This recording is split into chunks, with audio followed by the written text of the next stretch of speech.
Assalamualaikum warahmatullahi ta'ala wabarakatuh. Alhamdulillah, murid-murid sihat tak hari ini? Hari ini Ustazah nak teruskan lagi dengan pelajaran yang seterusnya, iaitu subjek Tauhid. Tauhid tahun 1. Hari itu Ustazah dah terangkan dalam video yang sebelum ni, iaitu mengenai tajuk rukun, tajuk iman, tajuk Islam, dan juga termasuklah rukun iman dan rukun Islam.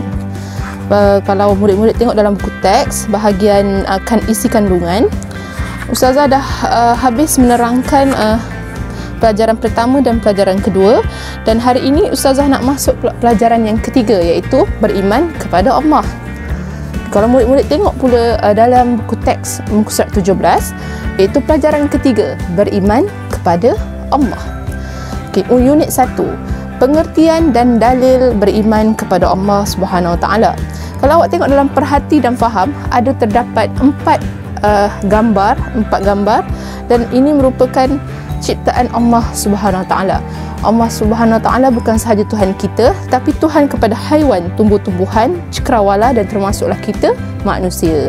Allah telah menjadikan kita, menjadikan seluruh makhluk-makhluk yang lain, makhluk-makhluk yang kita tak nampak dengan mata kasar, makhluk yang paling kecil, yang paling sikit, paling banyak, paling ramai, semua ada dalam dunia ni. Apa sahaja, semua Allah boleh ciptakan dengan baik. Cuma kadang-kadang pengetahuan manusia adalah terbatas. Setakat mana yang kita boleh kaji, kita kaji. Tapi ada juga setengah perkara yang luar daripada pengetahuan kita, tetapi Allah Maha mengetahui, dan Allah tahu apa yang Dia cipta, Allah tahu apa yang Dia buat. Cuma kita sebagai manusia tak tahu, tetapi kita wajib beriman kepada Allah SWT, kerana Dia adalah Tuhan yang menciptakan sekalian alam, dan Dialah yang memberikan kita kehidupan. Dan apabila kita telah dijadikan hamba-Nya, kita perlulah taat patuh terhadap perintahnya. Jadi jangan lawan cakap Allah SWT. Kalau Allah SWT menyuruh kita sembahyang, kita wajib sembahyang. Kalau Allah SWT menginginkan kita berpuasa di bulan Ramadan, kita kena berpuasa di bulan Ramadan. Apa sahaja kebaikan yang Allah suruh, kita mesti lakukan. Dan apa sahaja yang Allah larang, kita mesti tinggalkan dan jauh. Haiwan, cakrawala, tumbuh-tumbuhan dan manusia. Cuba murid-murid lihat pula muka surat yang seterusnya, iaitu muka surat 18. Pengertian beriman kepada Allah Subhanahu Wa Taala ialah kepercayaan, mempercayai bahawa pertama, Allah Subhanahu Wa Taala itu ada. Kedua, Allah itu Maha Esa. Ketiga, Allah itu yang berhak disembah. Dan yang keempat, Allah mempunyai nama dan sifat-sifat yang sempurna serta tidak ada yang serupa dengannya. Percaya kepada Allah SWT adalah rukun iman yang pertama. Dan saya uraikan dulu mengenai pengertian beriman kepada Allah. Allah itu ada. Kita, kalau awak nampak sekarang, awak nampak tak? Awak nampak tak yang Ustazah ada? Nampak kan? Macam mana Ustazah boleh ada? Siapa yang menciptakan Ustazah kalau bukan Tuhan? Dan Allah dah menerangkan bahawa tiada Tuhan yang lain kecuali Allah. Jadi apabila Allah begitu berkuasa menciptakan diri Ustazah dan diri murid-murid, kenapa kita tidak mengakui bahawa Allah itu ada? Bagaimana kita boleh ada dengan sendirinya sekiranya tiada Tuhan yang menciptakan kita? Mesti ada Tuhan yang menciptakan kita, dan satu-satunya Tuhan tersebut ialah Allah Subhanahu Wa Taala. Sebab itulah Allah ini Dia begitu berkuasa sehingga boleh menciptakan kita, menciptakan haiwan-haiwan, kucing, tak kisahlah haiwan-haiwan yang haram disentuh ataupun yang boleh disentuh, tapi itu adalah ciptaan dan juga makhluk bagi Allah SWT. Allah begitu berkuasa, dan Allah juga telah berfirman dalam Al-Quran bahawasanya Dia itu Maha Esa, iaitu tunggal, satu-satunya Tuhan yang wujud di dalam hidup ini. Tak ada lagi Tuhan lain daripada Allah SWT, kerana Allah Subhanahu Wa Taala sahaja yang berkuasa dalam menciptakan segala-galanya. Apa yang kita tahu, apa yang kita tak tahu, apa yang kita pernah lihat, apa yang kita tak pernah lihat, apa yang kita pernah terokai, apa yang kita tak pernah terokai, semuanya ada dalam ilmu Allah. Semuanya Allah itu maha alimun, iaitu maha mengetahui. Dia tahu apa yang dibuat, dia tahu apa yang dia tak buat lagi, dan segala-galanya. Allah juga tahu apa yang akan berlaku pada kita sekarang, selepas ini. Allah tahu apa sahaja yang kita lakukan. Jadi kalau kita cuba-cuba rasa macam nak cuba buat jahat, Allah tahu. Sebab dalam ketetapan takdir yang Allah dah tentukan buat kita, memang kita akan buat jahat. Tetapi kita sebagai hamba yang Allah dah kata jangan buat jahat, mestikah kita buat jahat tu? Kita boleh tak buat jahat. Sebab apa? Kita mengikut perintah Allah dan kita faham apa yang Allah arahkan ke atas diri kita. Allah mengatakan jangan buat jahat. Walaupun akhirnya kita cenderung nak buat jahat, tapi bila kita mengikut perintah Allah, kita tak jadi buat jahat. Itu pun berada dalam pengetahuan Allah, sebab Dia yang menciptakan kita. Mestilah Dia tahu apa saja yang berlaku pada kita, apa yang kita suka, apa yang kita tak suka, apa yang kita sayang, apa yang kita tak sayang. Sebab kita ni adalah makhluk baginya, dan Allah yang berhak disembah. Ya, sebetulnya memang Allah sahaja yang berhak disembah. Kerana apa? Kerana Dia adalah Tuhan yang Maha Esa. Dia sahajalah satu-satunya Tuhan, tiada lagi Tuhan yang lain. Kenapa kita perlu menyembah yang lain? Kerana ada lagi lebih berkuasa daripada kita, iaitu siapa? Allah SWT.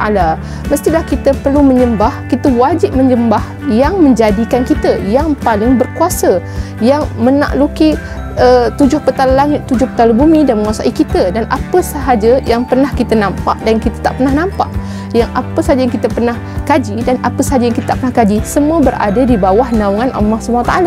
Jadi sebabkan keagungan dan kebesaran Allah ini, kita wajib menyembah Allah sahaja. Tiada lagi Tuhan selain daripada Allah. Kalau macam tu, macam mana pula wujudnya agama lain, Ustazah?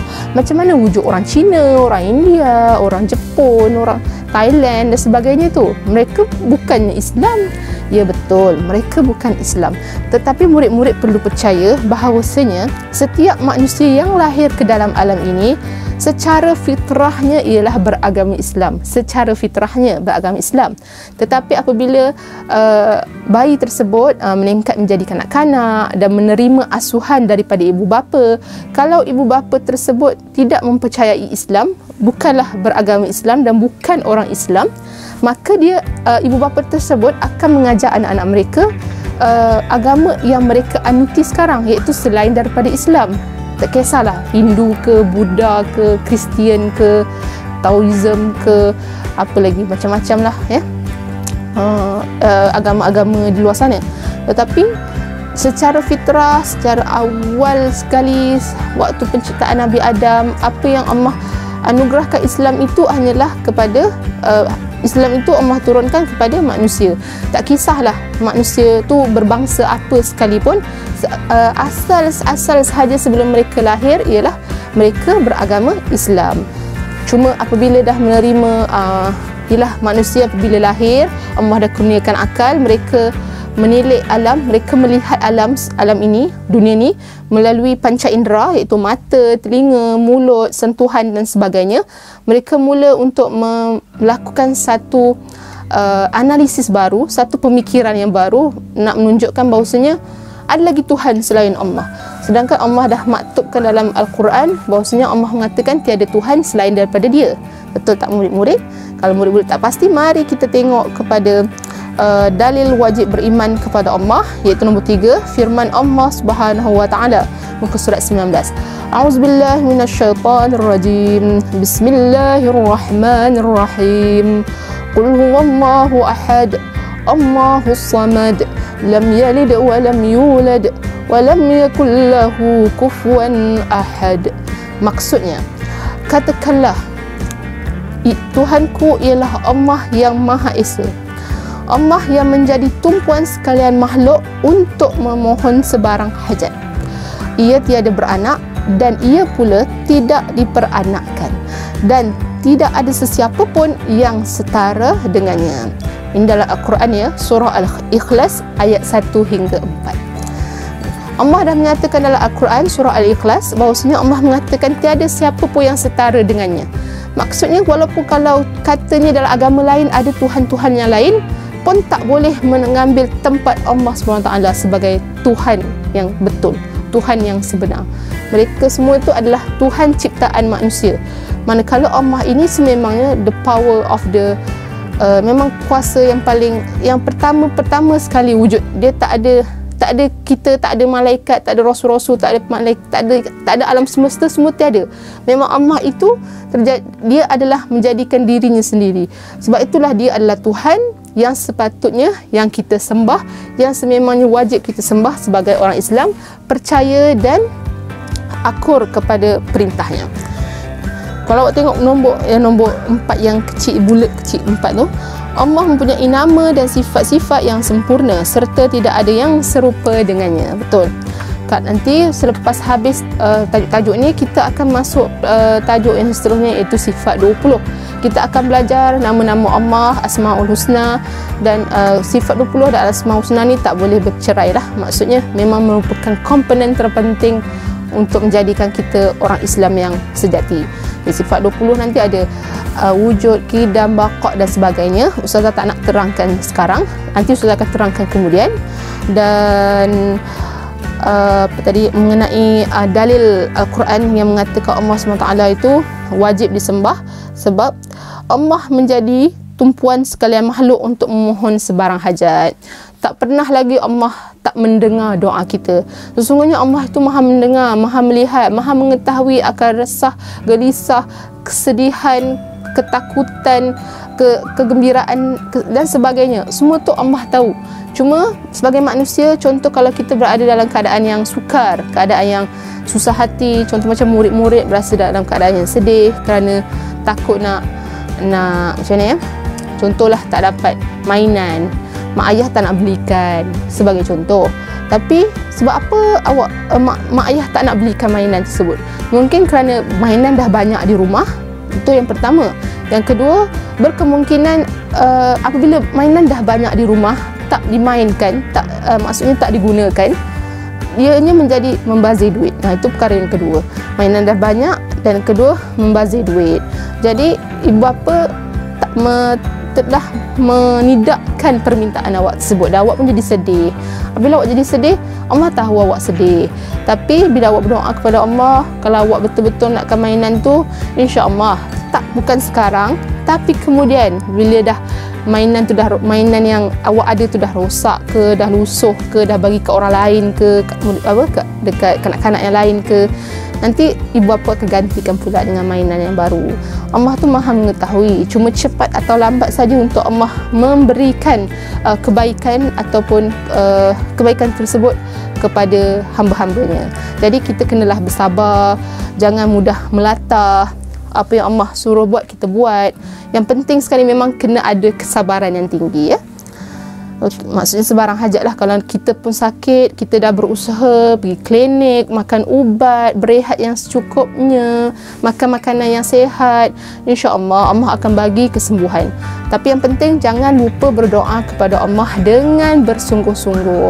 Kalau kita berdoa cincai boncai, Allah nak dengar ke? Allah dengar juga, cuma nanti Allah akan pertimbangkan sama ada nak kabulkan ataupun tidak. Sebab Allah tu maha agung. Anggaplah Allah tu kuasanya, kemuliaannya lebih lagi daripada raja. Kalau raja pun kita panggil yang mulia, ke bawah dulu yang mulia, sedangkan Allah itu berada lebih lagi daripada kedudukan seorang raja, malah lebih mulia lagi daripada segala manusia, segala makhluk yang ada dalam dunia ini. Kita tak boleh nak compare kebesaran, kemuliaan, keagungan Allah itu dengan kita manusia biasa ni. Okey, Ustazah dah habis, Ustazah rasa Ustazah dah habis terangkan mengenai beriman kepada Allah ni. Cuma Ustazah nak tekankan, kalau kita sebagai umat Islam, wajiblah kita mengetahui bahawasanya Allah itu ialah Tuhan kita. Kita tak bolehlah nak mengambil Tuhan yang lain menjadi Tuhan kita sedangkan kita beragama Islam. Kalau orang yang bukan beragama Islam sahaja yang menerima Tuhan selain daripada Allah SWT. Jadi kita sebagai umat Islam, kita wajib percaya dan beriman kepada Allah SWT. Walaupun kita kadang-kadang berasa sama-sama macam tak berapa nak faham kekuasaan Allah tu setakat mana, setara mana.